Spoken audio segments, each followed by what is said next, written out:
Hey guys, welcome back to my channel, the best place for answers to all your women's health concerns. Dr. Tiffany Wood is here, your South Dallas Pelvic MD. We have an OB question this week and it reads, Hey doc, with all that's going on right now, can you give me some tips to help me protect my emotional health? Wow, what a great question.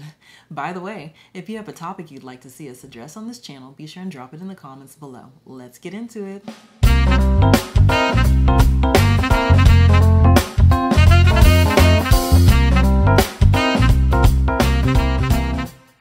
There are so many things weighing on maternal mental health right now. The pressures of adjusting to the uncertainties of the COVID pandemic, the fatigue and trauma we keep experiencing in the midst of this racial pandemic, the disparities we keep being subjected to when it comes to the Black birthing experience, the lack of physical connection and present social support system in the midst of social distancing guidelines, the stress of trying to keep yourself and your family healthy in the midst of rapidly rising COVID numbers, not to mention the steep learning curve and complete paradigm shift that comes with being a new mother who's now responsible for keeping this tiny human alive in the midst of hormone fluctuations, lack of sleep, etc., etc. Whoo, child. I get triggered just thinking back to what the first year of life was like with the twins. It's a lot. Definitely has the potential to be overwhelming. The impact of all these factors on maternal mental health cannot be taken lightly or overlooked. I commend you for thinking through these things, trying to process them, and trying to have an action plan in place to help you succeed. Good for you. Here's what I want you to know. Perinatal, peri meaning around, natal referring to pregnancy, mood and anxiety disorders are among some of the most common complications of pregnancy.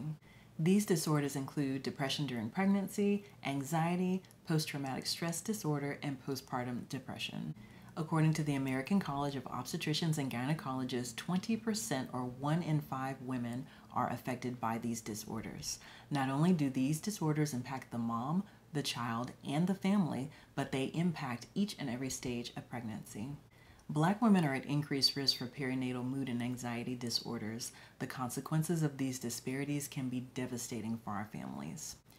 During the prenatal period, these disorders can lead to decreased engagement with medical care, alcohol and substance abuse due to attempts to self-medicate, non-suicidal self-harm, and suicides. During the labor and delivery period, you can see increased risk for preterm labor, preterm delivery, low birth weight, increased NICU admissions, and preeclampsia. During the immediate postpartum period, you can see lactation issues, difficulties with bonding, difficulties with personal relationships, poor compliance with safety measures, decreased compliance with preventative health measures such as vaccinations. The child can experience cognitive delays, motor and growth issues, and as they get older, behavioral issues and mental health disorders. Mental health disorders are considered one of the leading causes of preventable pregnancy-related deaths, accounting for about 9%. Perinatal mood and anxiety disorders are not only underdetected, they are also undertreated. Less than 25% of women receive the attention that they need to deal with these disorders. Not only are we, Black women, at higher risk for these disorders, we are less likely to receive treatment or to receive quality mental care services. Why is this? We are less likely to be screened for these disorders and less likely to receive mental health follow-up. We may be apprehensive to address these issues out of fear for being labeled as an unfit mother. We have a general lack of trust in the healthcare system. See my post on Black iatrophobia for more information on this topic. When it comes to communicating our emotions, we may be more apt to express physical symptoms that may be associated with mental symptoms rather than spell out our emotions. Providers who are not culturally competent may miss the diagnosis if they are not aware of these cultural nuances. Okay, now that we've laid out the background, what are we going to do about it? Number 1, I need us to value our mental health just as much as we do our physical health. We know our mental health affects baby as well as our children's health. We cannot raise a healthy child or have healthy families without addressing maternal mental health. Number 2, I need us to recognize that getting mental health support and treatment is valuable and may be one of the best things we can do for ourselves and for our family. Number 3, I need us to be more comprehensive when it comes to defining what health looks like. To be truly healthy, we must have the physical, the emotional, the spiritual, all in proper balance. It goes back to my old college motto, unto the whole person. We are multifaceted.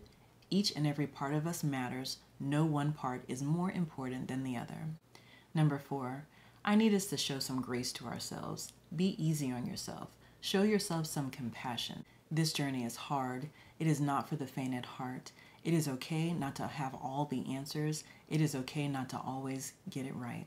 As long as you are always trying to do your best and constantly striving to do better, you are okay. Take a breath. Tomorrow's a new day, filled with new grace and new mercy, and you can try again. Number 5, I need us to identify our triggers and limit them. What does this look like? This is an act of self-preservation. If you are triggered by the trauma porn that we keep being subjected to on the news and social media, turn it off. If you are triggered by certain friends and family, keep them at arm's distance. This is the work of guarding your heart and protecting your peace. Number 6, actively engage your support system. You guys know this journey takes a village. Remember, we have to physically distance, not socially distance. Whatever you need to do to stay connected, do just that. Call your people, text your people, Zoom, FaceTime, write a letter, whatever you need to do. Number 7, focus on what you can control and leave the rest at the altar. Number 8, make space for rest. Rest is an act of resistance. Number 9, prioritize joy. Joy is also an act of resistance.